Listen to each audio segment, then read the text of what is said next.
This might be the first time in close to 30 years that WWE is in some type of trouble of potentially losing their grip on the number one position in wrestling, in sports entertainment, and all that. You got to understand what happened last night. AEW Revolution, it wasn't just a regular pay-per-view. This shit really stood out. This is possibly AEW's best show ever, going all the way back to the beginning, because beginning it was really hot, then it kind of dipped in quality, and it turned into a participation trophy award ceremony where you get a match and you get a match and you get to be on the card, and even though shit didn't make sense half the time. Now they are finally back at a point, I feel, where this is almost, like, I hate to say it, AEW's attitude era almost. And I know they've only been around for 7 years, but you couple this with the fact that WWE, and I don't want to specifically say WWE, it's the parent company, it's TKO, Endeavor, they don't give a fuck about the fans. Look how they treat people in UFC. Any card you go to on UFC, the tickets are astronomical, and they're doing the same thing with WWE, and they're actually getting the money for it. So from a business aspect, you understand it. But this is turning the tide here in favor of AEW. And when you put on a show like last night, it's a 6-hour show and there's not one bad match. There are certain spots that you could argue, like the syringe spot again. I didn't like that too much. There were some things on here that you could like frown upon or look down on. Indie garbage. But then they're at a point now where they're really hitting their stride. And honestly, I'm not sure if Revolution was, 6 hours long? Not a single bad match? Not only did they not have a bad match, the energy was there all night long. It never stopped. It just kept going. So, I've been to WWE cards, Raw, SmackDown, PLEs, where they have 4 or 5 matches. Sometimes if you go to a Raw, SmackDown, they have 2 or 3 matches.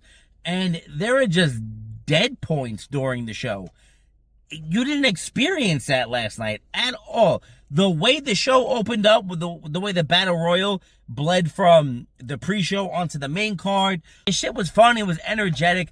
WWE no longer has that energy around it. And honestly, it's sad. I can't imagine WrestleMania this year keeping up with AEW Revolution, of all things. It's kind of mind-blowing, and it's actually scary. Now, don't get me wrong, I'm going to watch WrestleMania. I hope they're successful to an extent, because, again, when they get successful, they then boost ticket sales and merchandise prices and things like that.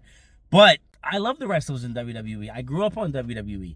So it kind of sucks to get what you want from the OG and you're getting it from over here where you're not necessarily familiar, or it's not your go-to. It's not your home team, if you will. I use that very loosely. But sometimes in order to get treated right, you know what I'm saying, you gotta dip. You gotta leave out and let them see what they're missing. Maybe if people stop buying the tickets, WWE WrestleMania tickets are already plummeting. Today's 3/16 day, they're already giving you another discount. They've given so many, I've never seen this many discounts on WrestleMania tickets ever in my life. And I've been to a whole bunch of WrestleManias, whole bunch of PLEs, all, Big Four, all that. I've never seen this before. And like I said, you're saying you had the returns, you had Ronda Rousey debut, you had Will Ospreay come back. There was just so much, there was a little bit of everything on that show. Now, would I recommend you watch AEW with children?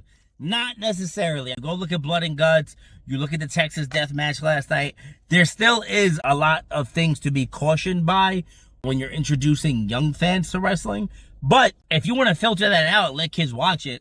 Or if you have a relationship with your son, daughter, and you can explain to them, look, this is staged. This is not real. Go for it. Whatever, you as a parent, whatever you think is good for your kids. So, that's another reason why I think WWE will never truly be like quote unquote done or sinking ship. They're still printing money.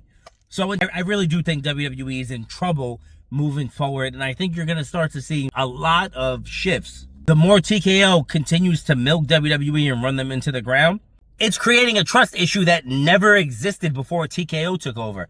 So be on the lookout for that. I definitely do think WWE has its work cut out for it.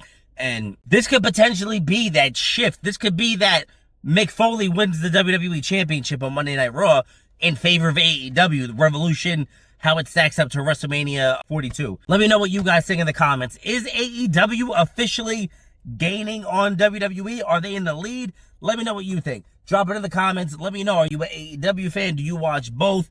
Also, let me know if I should start covering AEW again. The only reason I ever stopped is because they copyright struck me twice, and I wasn't trying to get a third one, and it kind of made me bitter.